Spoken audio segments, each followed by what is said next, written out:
It's nice to have you guys back again, and I believe the week was great. Somehow, this week, I think most people had lots of work to do, so they get so much tired. So, welcome again to we're actually in week 2, and the journey has been great. Okay, I think I'm supposed to. Oh, there's a slide I needed to show you guys, at least welcome you guys officially to week 2. The recording has started, and we are 10, getting to 15 minutes late because we were waiting for others to show up. But in their absence, we will have to continue the class.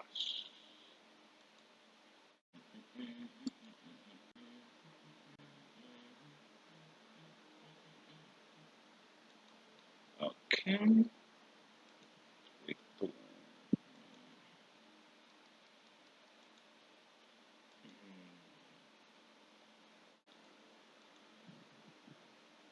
This week is for SOC.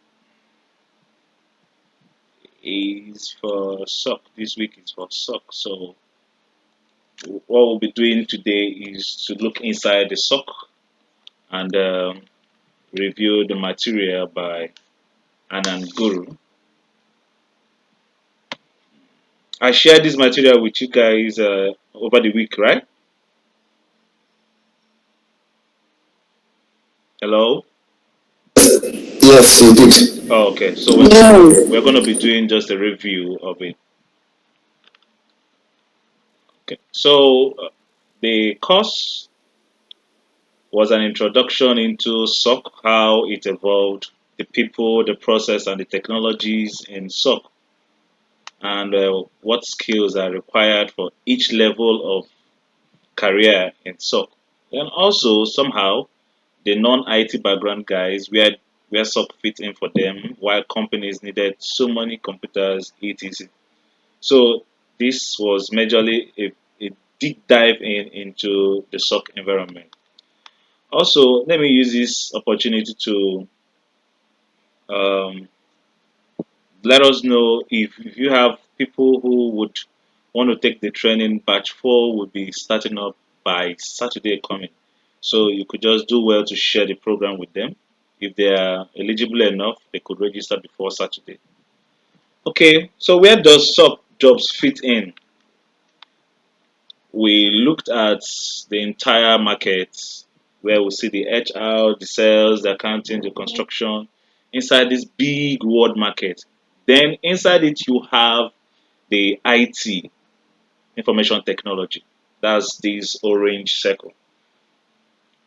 Now, inside the IT, we have the developer guys, the front end, the full stack, the test engineers, and they use different kind of tools like Python, Java, .NET, C++, etc. and etc. Now, under it is the IT infrastructure. First, we see the entire market. Second, we see the information technology, and the third now is the IT infrastructure behind the IT. That's where we see the network engineer, database, and system engineers. They work with database actually.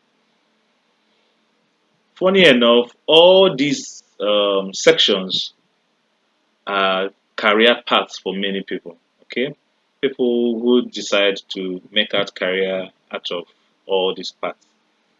So we are trying to find out where SOC fits in the job market. So down inside the infrastructure, we now have the IT security because everything you're building needs to be secured. It needs to be secured. So inside the IT security, we have the IAM, the endpoint security, vulnerability assessment, network security. All of them are playing in place here. Then inside this place, inside the cocoon, that's where you meet the SOC. Okay, find the SOC analyst who works with SIM and SAW and threat intel. So all the sub jobs they are in here and they interface directly or indirectly to every other section from the IT security to the infrastructure to the IT as a whole, even down to the entire market. That is where SOC sits, and which makes it one of the core uh, principles or core, how do I put it, platforms of our training.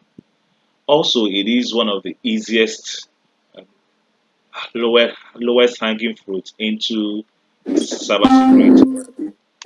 I think someone wants to join. Is anybody joining in? Okay. Someone was going and coming in. So he went ahead to explain the relationship between the guys that are working for you or the entire marketplace and you. You are the civil engineer, for instance. We have the architect, mason, tire worker, plumber, electrician, and painter.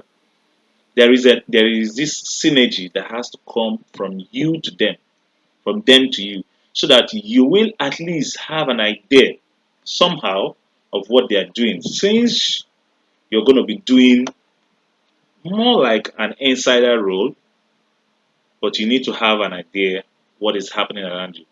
So also in cybersecurity, especially in SOC. If you're in SOC, you should have an idea of what these guys and other guys and these guys, at least what they do, so that you'll be able to secure them the more. Just like the IAM guy, the endpoint security guys, if you're working in SOC, you should be able to know at least what is endpoint security, what is vulnerability assessment, what is security, say, network security. You also know a little bit about database, a little bit about network engineering, system engineering. You might not have to go deeper than maybe introduction parts when you are going to research on all these parts. But having a wide view of the introduction of what they are and what they do helps a lot. So why are sub jobs in demand? We translated that because of cybersecurity skill shortage. Of course, we know how the entire internet world is rampaging now. It has always been rampaging, but we've always had shorter demands, shorter, what's it called, uh, shorter skills. And how many of you have noticed that companies somehow they don't feel motivated again to hire and train? How many of you have noticed that recently?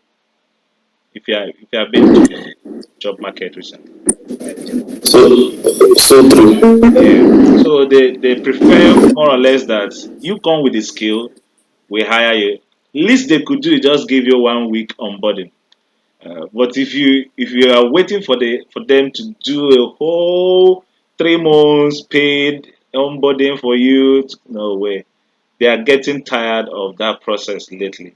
The banks were very good at doing that then, but it is what it is. So one of the good reasons also to go into SOC or to have an idea of SOC is it gives you a structural learning path in cybersecurity. Most times when people go to YouTube or go to some open source learning platforms, they get overwhelmed by a lot of information. Is here, is here, is here, is here. And the truth is, there are a lot of informations. Let me zoom this a little bit so that you will see. Can I pan it? Okay. I want to see if I could be able to pan it. Mhm. Okay.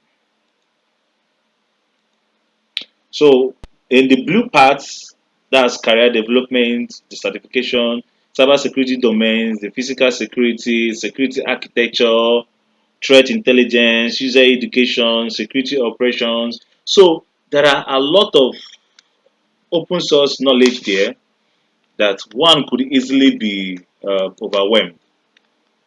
So and also he tried to debunk the fact that cybersecurity, but hacking is like formerly hacking was not used to denote the wrong what's it called accessing of data or information, but it was with the modern age that English took over that word. But normally, a hacker is someone who um, finds out vulnerabilities in systems and fixes them. So going into the SOC environment, we we found out that the domain is only evolving as of 2015, meaning it's still fresh, it's still good to go, unlike many other fields that are already being saturated currently. So we also found out that 63% of cybersecurity jobs opportunities are in SOC, and this number has increased at least up to 70% of cybersecurity job opportunities are in SOC. And also, currently, it has a low entry barrier. As of 2018, you needed the CompTIA Security Plus and probably certified in SOC analyst. In 2017, okay, 2017 you needed Security Plus. 2018 you will need a certified SOC analyst. As of today, while you're getting your certificate, your skills, what you already know, will get you into that place first, into the job. You start working, then you could fit and put your bills for your certifications. He also made mention of the different IT teams in a company, okay, where we talked about the system team, network and endpoint security, the network security, information security operations, application data development team, and the database team, where they work with cloud, virtualization, vulnerability assessment, and identity and access management, etc.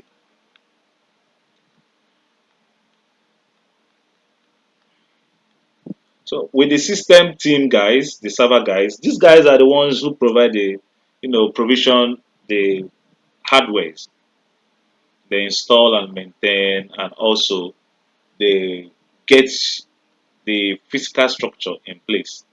So they are called system or server team. If you are going to be defending these, then you should also have an idea of what these are.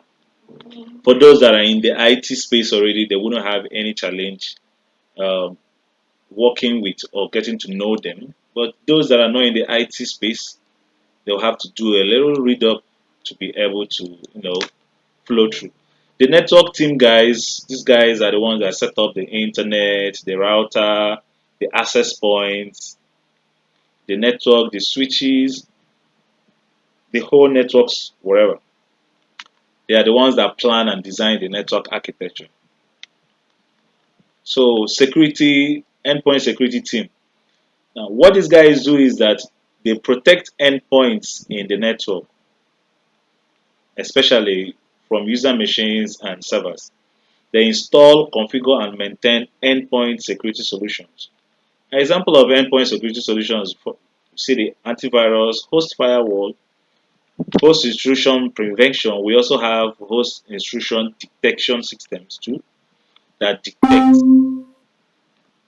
We also have disk encryption. Think someone wants to join? Okay. Hello? Someone trying to talk? I'm going to mute you. Thank you. Thank you. So the endpoint security team guys, what they do is to ensure that these things are in place, at least to harden the attack surface. The network security team protecting the overall network. They install, configure, and maintain network security solutions, firewalls, prevention system, web gateways, web application firewalls. Over time, probably when you start working, you get to meet most of them. Some you already know, like firewall, you could install firewall on your system, you know, and it prevents, at least it reduces the rate of inflow of viruses. Then we have the InfoSec security team. So these guys, they are majorly in the GRC, which is governance. Uh, what is GRC?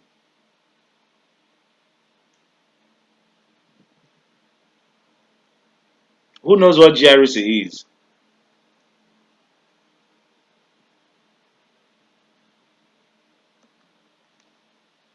Hello?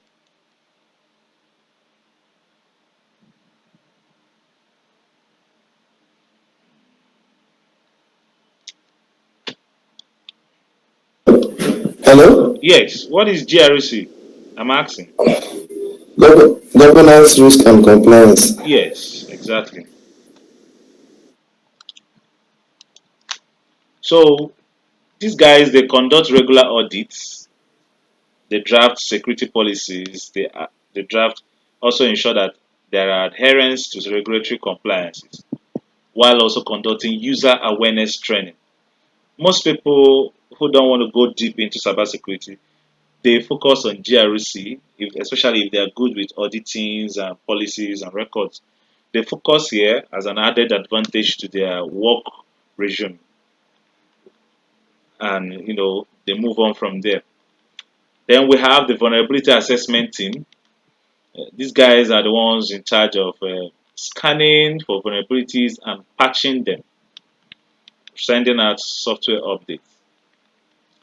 The identity and access management team, they create and manage entries, identities, and access rights for people, especially for employees and customers. Okay, they create the user accounts. They're in charge of helping you to get your password reset and also to grant you access to your profile. Then the SOC Operation Center guys, what they do majorly is they monitor, they detect, investigate, and respond to cyber threats, while also they work with SMEs of other teams to remediate the security incident. They use tools like SIM. Who knows what SIM is?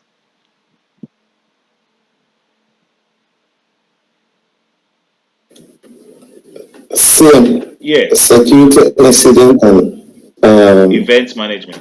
security incident and event management. Yes, what about SAW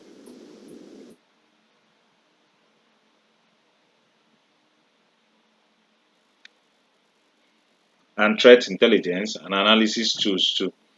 So these are some of the tools. Like SOA is happens to do what it does is it combines and it facilitates repeated tasks. They use it to automate tasks too.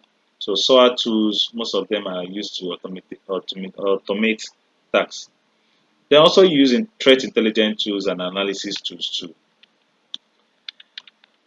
Central to organization security. We found out that SOC team is now like the central, like the go-to for all securities, especially in an organization where we have the system guys are talking to us, the network guys are talking to us, endpoint security guys talking to us, network security talking to us, vulnerability assessment guys talking to us, IM guys talking to us, help desk, even application development team, all talking to security operations center. So which even makes it much more important that our job is. So we also look at the evolution of SOC over the time and over the years. Okay, the training material made mention of Stuxnet as the first cyber weapon, which was designed to bring down Iran's nuclear plant. You can imagine trying to bring down a whole nuclear plant of a country. They didn't go carrying guns, bombs, weapons. They just had to use a cyber. They carried out a cyber war. So went in cyber tech way, and I think they were able to cause a lot of havoc. And also, there is a little look into all major cyber attacks in the past. I think the biggest one was with Yahoo, which affected almost 3 billion of its users. We have Sony, we have Visa, Subway, and Now, the question, who is safe in the internet? Like I told you guys, everything is at risk. The only challenge is, or the only good thing is, how more secured are you? Okay, in the door of your house, if it takes one push to bring the door down, then you are not safe compared to someone is going to take a caterpillar or let me say 10 hits on the door before the door comes down. So what you do or what we do or advise to do is to increase or harden the attack surface. That place you know that you're vulnerable at, you'll increase your security resilience on that area. So some of the findings, it took 205 days for companies to detect an attack, took extra 80 days for the attack before the attack went on, that there were also indications that this attack would happen. But the fact that there was nobody seeing them, or the fact that there was nobody making subsequent reports on this, uh, made the attack to fully go into full action and stay for almost most times years, most times months before it's been detected and eradicated. We also found out that 67% of the time the attacks are detected by external entities. That's to say, it's still not the company or the organization that detects this attack. So the attacks remain stealth or invisible to the organizations. So there is a data here to back up or to better explain the attack sequence, where you have the unnoticed indicators. This is where it was noticed that this attack would likely go on, and nobody noticed, nobody talked about it, nobody saw it, nobody reported it until the fourth month, which is April 2nd, and it was executed, and it stayed hidden from April till November. You can imagine the amount of havoc they must have caused during this period. So these were some of the reasons why SOC was needed so much, because now we found out the root cause of the analysis, and the root cause is lack of visibility, and that is where SOC guys show up. The need for security monitoring, for someone to be on the screen monitoring, what's it called, attacks, monitoring incidents to channel them to the right place. Now the question, what should you monitor? You monitor logs, system logs, security solution logs, network device logs. And logs have also been through, what's it called? Through some softwares and solutions, we've made it in a way, technology has made it simple in a way that we can, when we look at logs, we identify instantly where a challenge is. Then you pick it out and expand on it. During our practicals, you'll be seeing some logs, you'll be reading some logs because you need to read them to know what they are doing or to get information from them. So, also, with reading the logs came the challenge of trying to understand the logs. For example, this is a log and it says 111.111.111.111 gets, okay, January 2020, get this http google.com analyzer, the blah blah blah blah blah, Mozilla official client. Who can explain this log? This simple one. Just if you have a little idea what you think this log means or what it's saying, what are the informations you can get out from this log? I can see the IP address of the host Okay. and the dates Mm-hmm. of these events. Mm-hmm. So they get HTTP, as maybe this is the site site that the system is trying to right Mm-hmm. to visit. And the Mozilla there is like the browser through which that site was visited. That's what I Exactly. can actually say. Exactly. That's a nice log reading over there. Nana, hope you're following, right? Okay. You are very quiet. I wasn't hearing your voice. So that's exactly what logs look like. Now, can you imagine how many logs of this can pass in a second? Like 300 of this going through in a second. How are you going to read them? How are you going to keep up with them? Then 25 million logs plus or minus a day. You now find out that it would actually be impossible to keep up with all the logs. Okay, so that was why some of the solutions came up, like SIN, which is the Security Information and Event Management tool, which uh, helps to analyze these logs and present them in a way that is easier for people to read. Okay, going ahead also try to explain what a SIM is. A SIM, just like Gerard said, is a security incident and event management. What it does, it gathers these logs. For example, all these points like DNS, DHCP, the firewalls, routers, database, email servers, it takes logs from them, especially suspicious or logs of what is happening, then sieve it. It sees it, does some magic, and brings out the ones it thinks that are suspicious. Then you, as a SOC analyst, will now look at it and say, okay, this is suspicious. We'll treat it. Then, okay, oh no, this is not suspicious. It's just failed login. Okay, so that is majorly the work of the SOC analyst guys, especially level one. So, on the recap, they talked about the problem, the root cause, and the solution. So, we also looked at the real life analogy of why these solutions are to be implemented. There's a problem. The problem is the guys using the bike, they always fall, have an accident, fall, and most times they lose their lives, or most times they get injured. The root cause is that they don't wear helmets.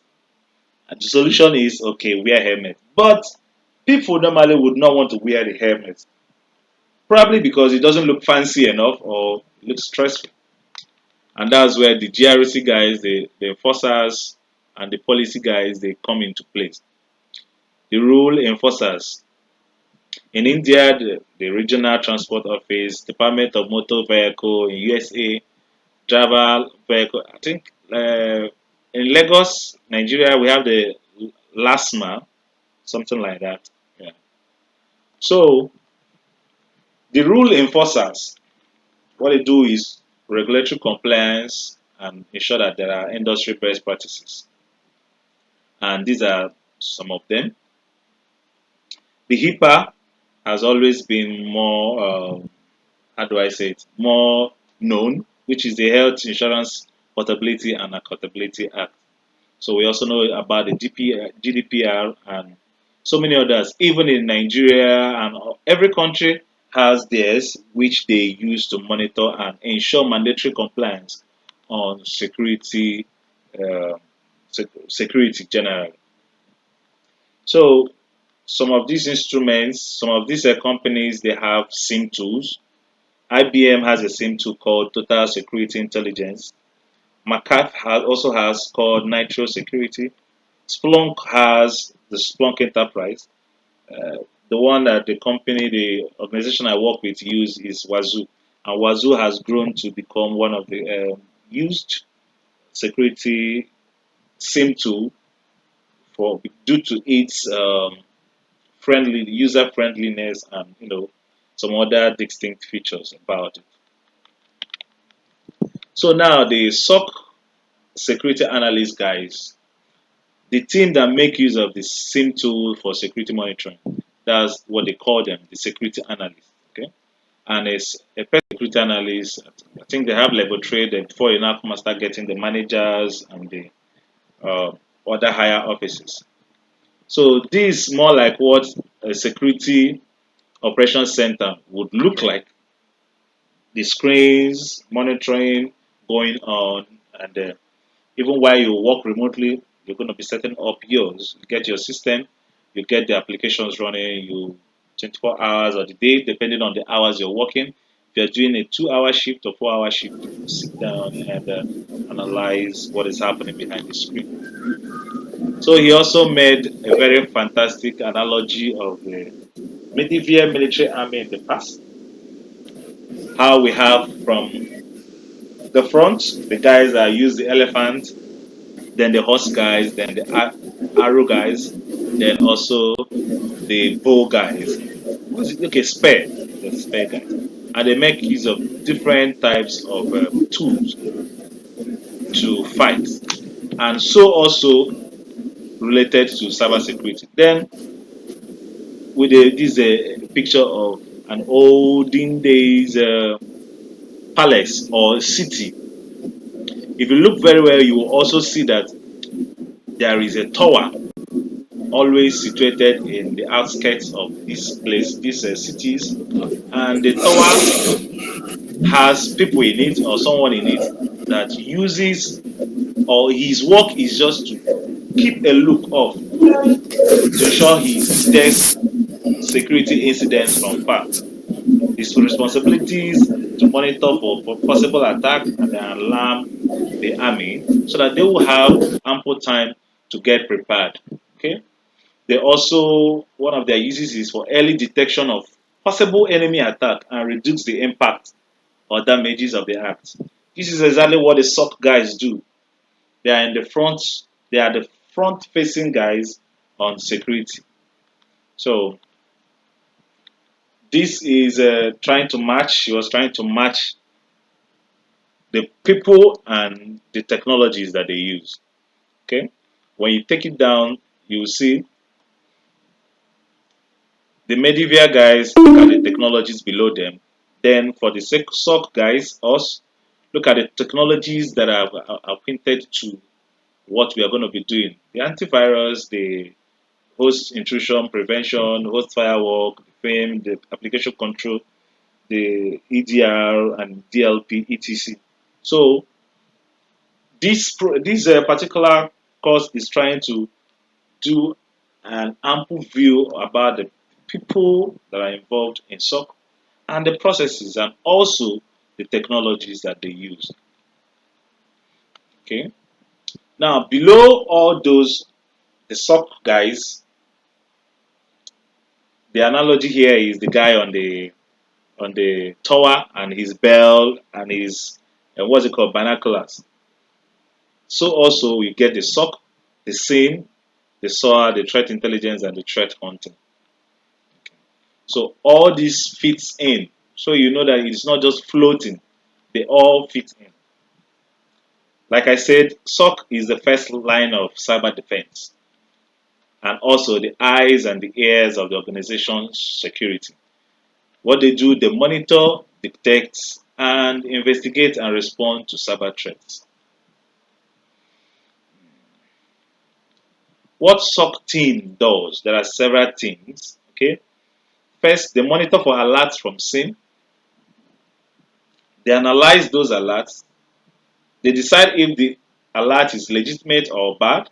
If it's legitimate, they throw it down. It's called false alarm or false positive. So meaning, okay, something's happening, but it's not really a thing. Like when somebody made a mistake in typing his password, then tries the second time and gets it, it will trigger an alert. Okay, but we'll see. Okay, it's just a mistake. The guy has gotten through.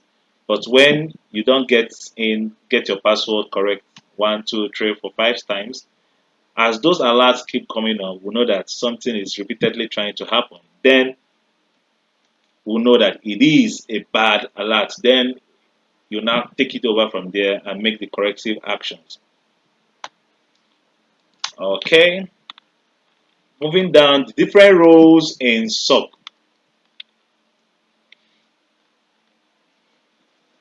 the this particular section is spreading through the people, the process, and the technology, like I told you. We are going to see the people interfacing in all these career paths, the processes of or the things they do, then the tech tools or technologies they use in getting this done. We have the lowest, let's start from the lowest, this level one security analyst. We also have level two analyst, then we also have level three or a SOC lead. Then we have the SOC manager who does more work. Also, there are other guys too in this section, the threat intelligence guy, the threat hunter, forensic investigator, incident handler, the incident response automation engineers, the red team specialist. So you see that SOC is packed. SOC is full. Wherever you can fit in with your skill level, with your training level, you would be able to make a good career out of it. By the time we are done with this program, you are already eligible for a security analyst, first level one security analyst internship. Meaning, if you find or if you go to a cybersecurity company organization and intern for security analyst level one, you will be taken because you already have some prerequisite knowledge of SOC. So that's one of the importance of this program. Then from there you build up your resume and your skill set. So the level one guys, their eyes on the system 247. Most of them do sheets. They analyze triggered alerts following a playbook. Of course, the organization will let you have the step-by-step processes of how to analyze some of those alerts, how to raise the tickets, how to follow up on incidents, and also drafting shift and handovers. Then you also assist the level two guys and the level three guys in reporting. The level two guys they just do a little bigger than what the level one guys do. You could find it out here too. Likewise, the SOC lead, this SOC lead, they're in charge of installing, updating, and upgrading the same solutions. They map out users and help them come on board. They also mentor the level one and level two guys and evaluate solutions for SOC team. Just a quick question, Gerard and Nana. What is what's your aspiration towards cybersecurity?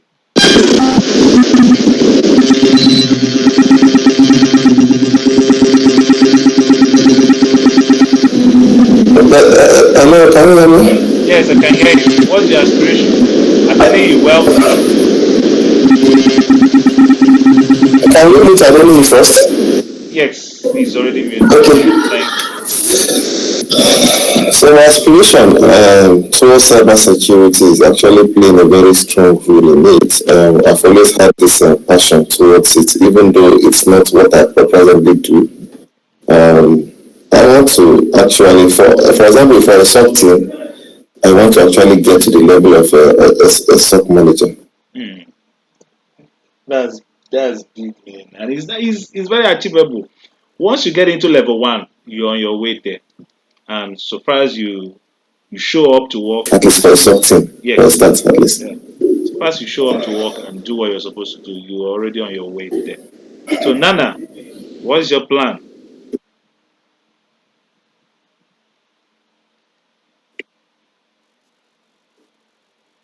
Hello, Nana. I think her network is. I'm working on being an ethical hacker. So, Whoa, whoa. hello? Yes, I'm hearing you. That's Can great. you hear me? I can hear you. Okay, so I'm working on being an ethical hacker. That's very interesting. It's all right. So you're going to enjoy our practicals then. Our practicals is going to be Yeah. very appealing because we're going to be doing a little of hacking in the practicals. So congrats. So Adeni, what's your plan?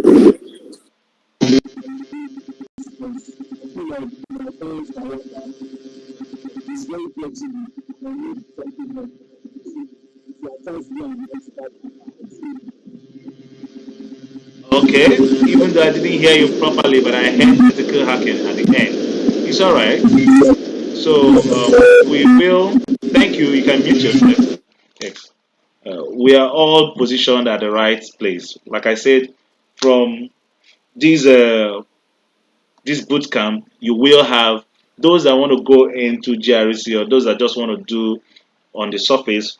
They will be able to do it comfortably. Those that want to go into the ethical hacking, the red team, the ethical hacking guys is called the red team. So this, they do the red team. We the SOC guys do defense. Why the red guys, the red team guys, they do the offense. So both works hand in hand.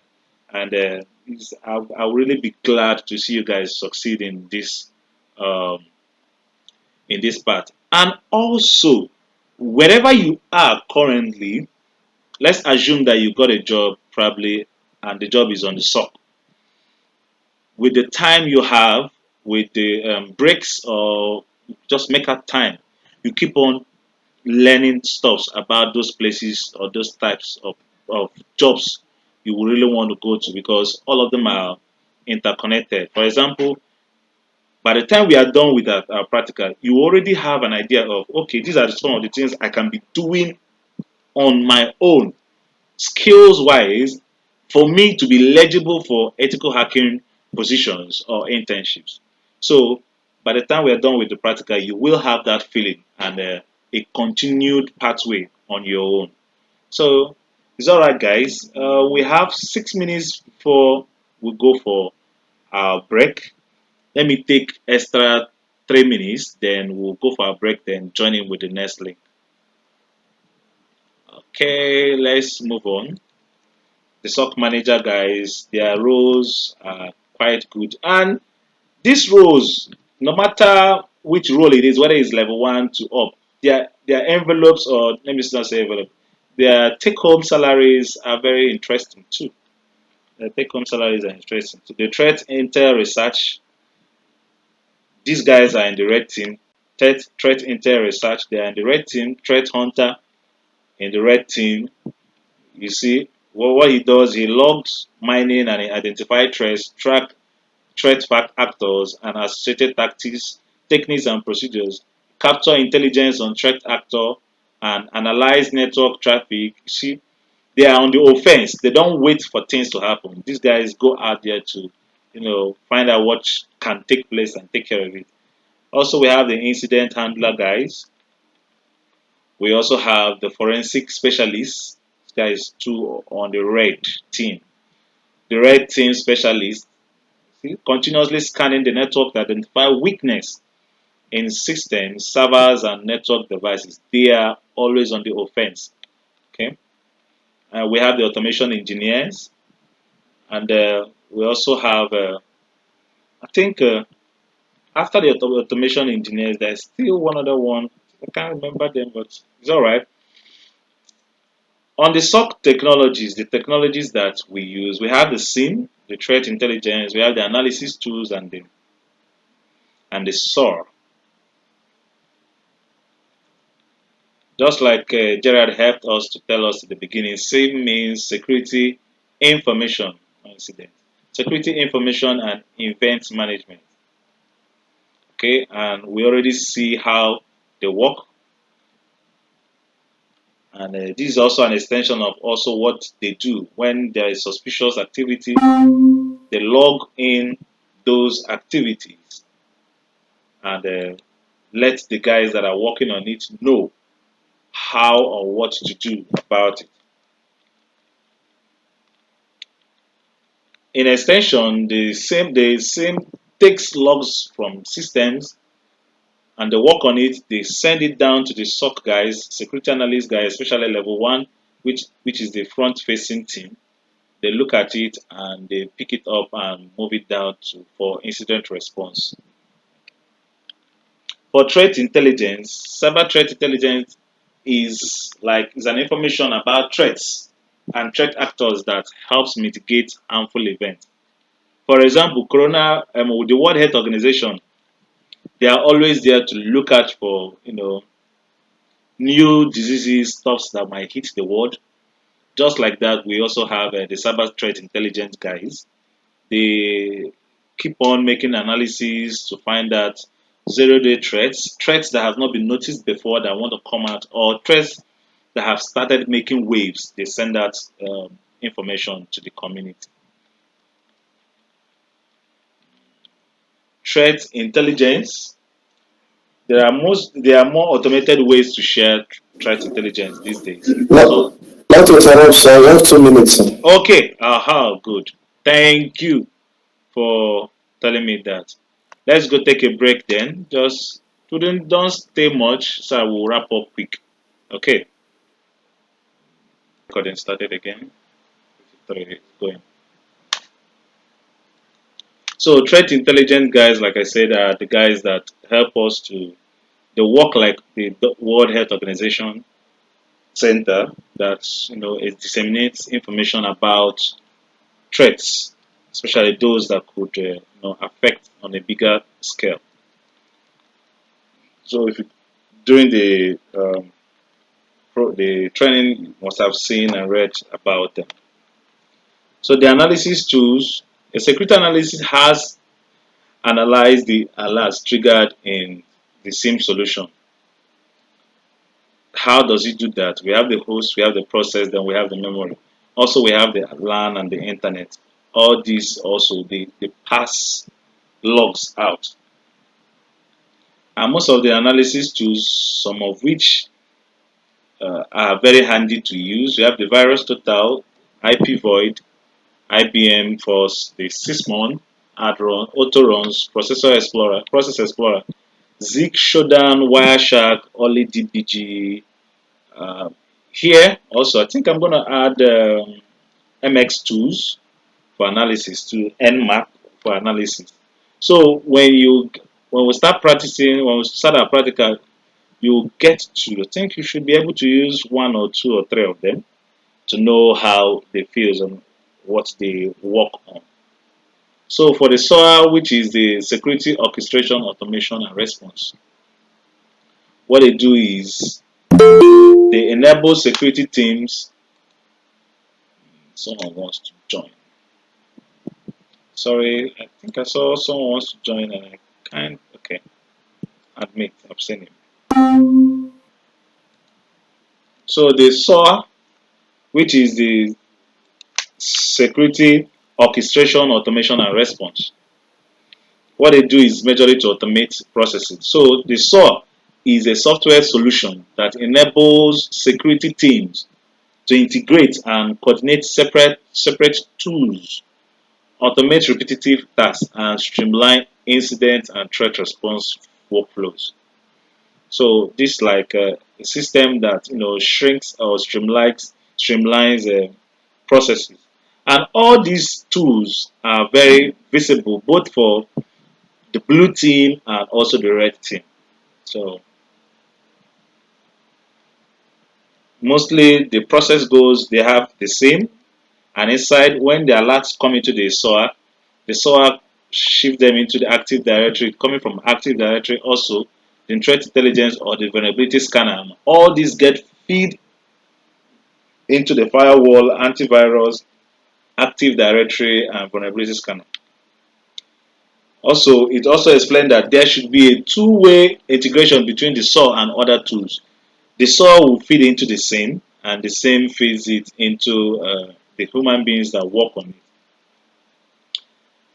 So, moving ahead, we look at SOC models. SOC models is majorly like what model will work for a company. For example, a company that has, or let's say a startup that doesn't make up to $10,000 a year, the amount they are going to spend on SOC is not going to be amount the same a company that makes $1 million a year is going to spend, because what they are protecting will be varying, to be very different.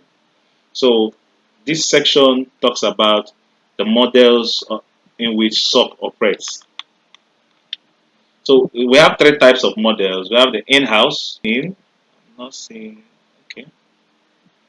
So we have the in-house SOC, we have the outsourced SOC, and hybrid SOC.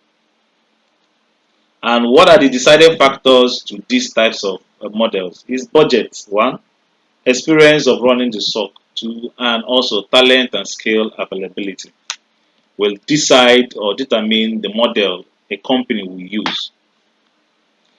When you are running an in-house SOC, it means that you have qualified SOC members or SOC teammates, so they can afford to.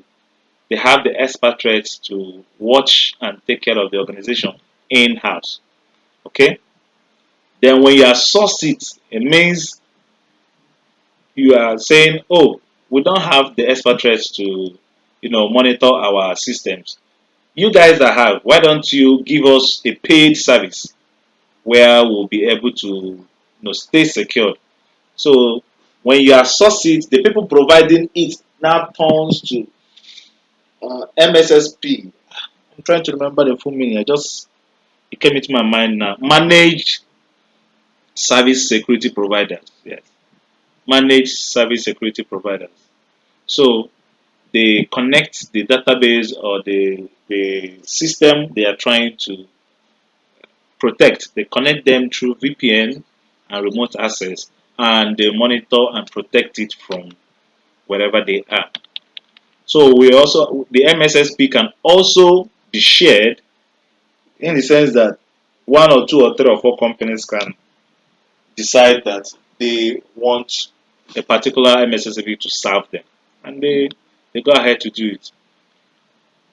The hybrid SOC is also a type of model where we have the expertise, yes, but we also want to have a second eyes or a third eyes towards this protection, and that's more reason why they will subscribe also to the managed service security providers, and as well, while these guys are doing, the guys in their own organization are also watching.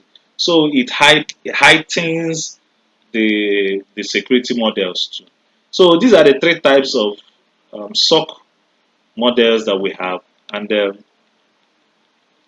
they all work hand in hand depending on the budget at hand.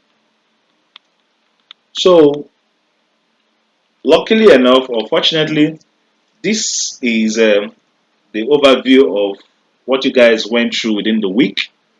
And I'll open the floor now for questions because this coming week we'll be going straight into the ISC2 um, training, which I don't know. You guys, hope you guys saw the new material I dropped for the ISC2 this week that just passed. So, The LinkedIn material, right? yes, the new material I dropped on the ISC2. Yeah. Is a link I've to, gotten it on yeah, that. the LinkedIn. So Okay. is a complement towards the one we are going to go in this week. So the one we are going to go in this week is the one that will schedule us for the exams and also for the. It's going to be a short training and also their exams. Okay. With that, you will become a valid member of the community, the cybersecurity community, especially from ISC2. When you join their team, you join it almost for life. So you have a community you could fall back on, a community that you can reference both internationally and locally. So I don't know whether if any one of us have any questions. Feel free ask any question, even if it's not yet in what we've done, or future questions or anything that has been in your mind to ask.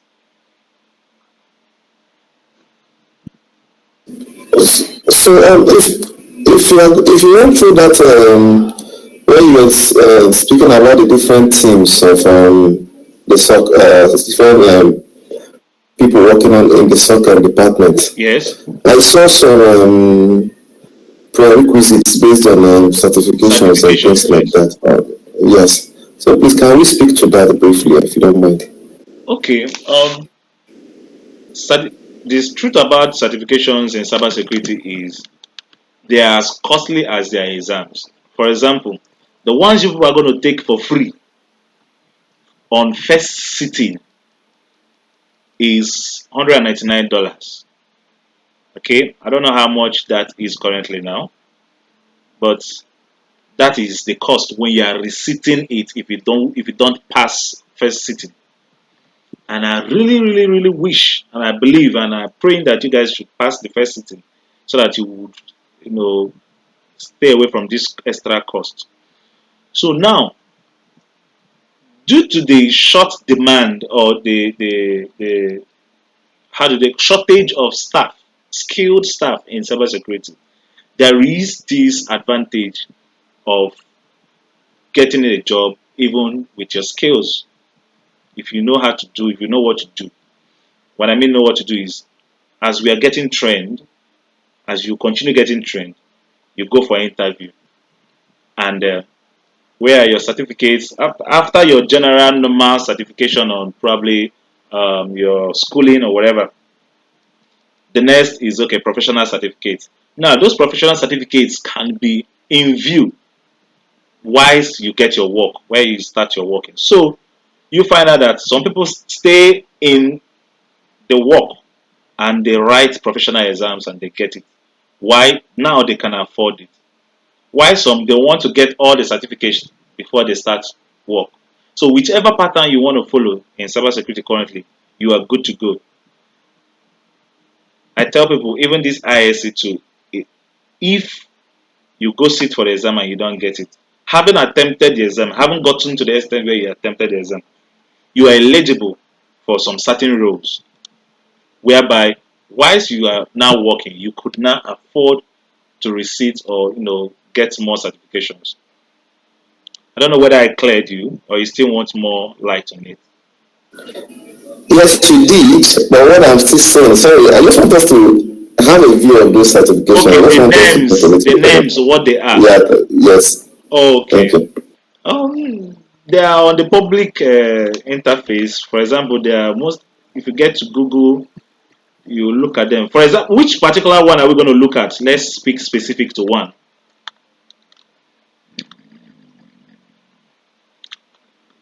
Okay, let's get to the lowest, which is level one, guys.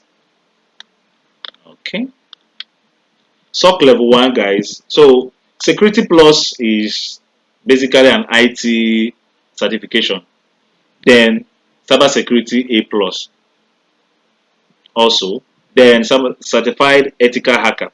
This if this is needed, the ethical hacker only is needed for ethical hackers, those going into the offensive. Now you now see that even those in the SOC should also have an idea. That's why I told you that whenever you are in, you should also have an idea of, get skilled in some other things around. Get busy, get your hand busy. Now, because while you're in SOC, you can also have skills of an ethical hacker. If not just for the company you're working with, for another company. Whilst you're working remotely, you could do some of them. So, a SOC level one analyst, basically, you should get Security Plus, should get Cyber Security A Plus, and including, if I'm to add one now, add this ISC2. And ISC2 certification has become so rampant that even with it, you have a chance also to get a job. The main thing is the skills you acquire because those skills are what is going to give you the job, not the certificates. Certificates you could get them at any time, but without the skills, you can't keep the jobs that you've got. Meanwhile, with the skills, you can keep any other certificate that you want. So Security Plus is there. These are certificate that once you relax, you could always pick them out. Once in 3 months, you take one. If you find that Security Plus and this CSA Plus is stagnant, is the same for level one, level two. SOC lead has CISA and CISSP and Splunk certified, sometimes WASU certified. But also behind this, these guys also should have also gotten their Security Plus. So by the time you get to a managerial level, you should already have Security Plus at least. Yes, I do. You pick the first one. The first one now on your table, since you've not gotten Security Plus before, the first one on your table is ISC2 certified in cybersecurity. You get it, bam, that one is done. Then you look out for Security Plus. This is the most Security Plus is like the most basic if you're already in IT previously before. So you keep on picking them one after the other as your roles increase. You keep on picking them. Then for Nana that is focusing on ethical hacking. Once you get these what's it called ISC2, you also target the ethical hacking on plus security plus. Sorry about that. You also target security plus and the ethical hacking. So there are major ones like these ones that are listed here that would be needed for the job roles you're going for. Just keep on staying updated and you work towards it. But I'm not saying you can't get a job without them. What I'm saying is you can get a job without them, but you need them. Whilst you're working, you have to save money and get them. So what else you can do also is to go make inquiries ahead of the cost of taking those exams. I don't know whether you get me, right? Go make inquiries. I already gave you the cost of the ISC2, which is $199 as of today. In Naira, that's almost That 280 something thousand. was nothing. That is what. So, just for you to know that what we are doing is not a child's play. It's not a child's play. I told someone that yes, you have this boot camp brought to you at almost a Yes. platter of gold, but if you undermine it, you'll be joking. The way where the road is taking you to is a road for when you get there, you know that not be small thing you did. For example, this exam now, if someone goes for this exam and couldn't pass, that's when you know the cost of the exam. You will not be wondering, I paid very little money to attend the training. How come the exam is now costly than the training itself? That's what the field is. Okay. So, but my hope and belief is that we'll do well. You can schedule the exam to your comfort month or week where you must have be prepared. How are you going to get prepared? First, when you take the IC2 training in house, you take the exam. Then the second material that I shared, you still go through it. By the time you are done with the in-house exam, you should be very confident to go for the external one. And I'm sure that you guys are going to do well. So that's it. Any other question? Nana, do you have any question you didn't ask last week? None. Our ethical hacker she said no. Mhm. Is there any practical you would want or you anticipate for us to do, or any what's it called hands-on that you might want to suggest for us to do? Probably if it's not in our curriculum, after you guys graduate, we might schedule a little brief ups for it.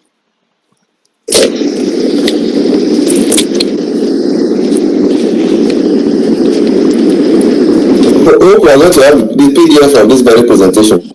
Yes, if you need it. It's on the I already shared. That's what you did within the week. Didn't you do it? What I did was just an overview to just explain it.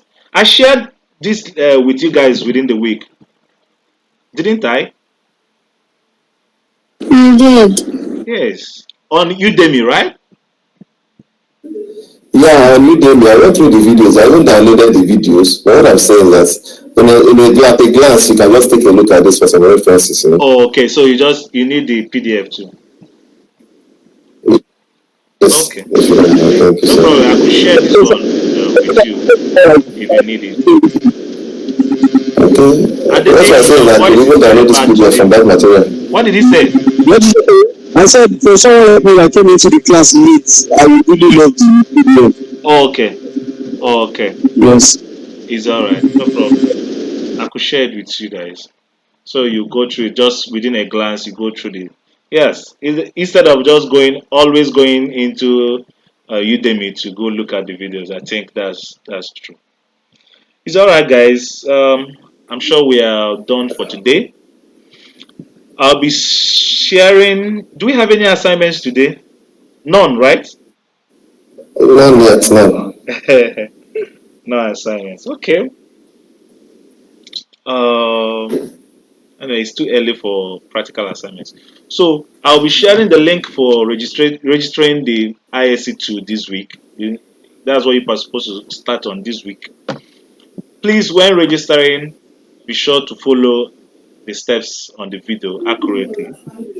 If you have any challenge on the way, do well to go back to the video. If you can't solve it from the video, you let me know in the group or in my DM. I will always be willing to assist to help us get it fixed so that everybody will be on the same page.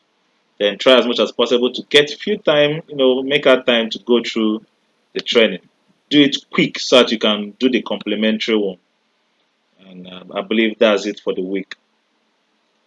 Thank you very much, guys. Have a very great weekend. Thanks, man. Really appreciate you. You're welcome, man. Yeah. All right, Bye okay. bye. Bye. Yeah.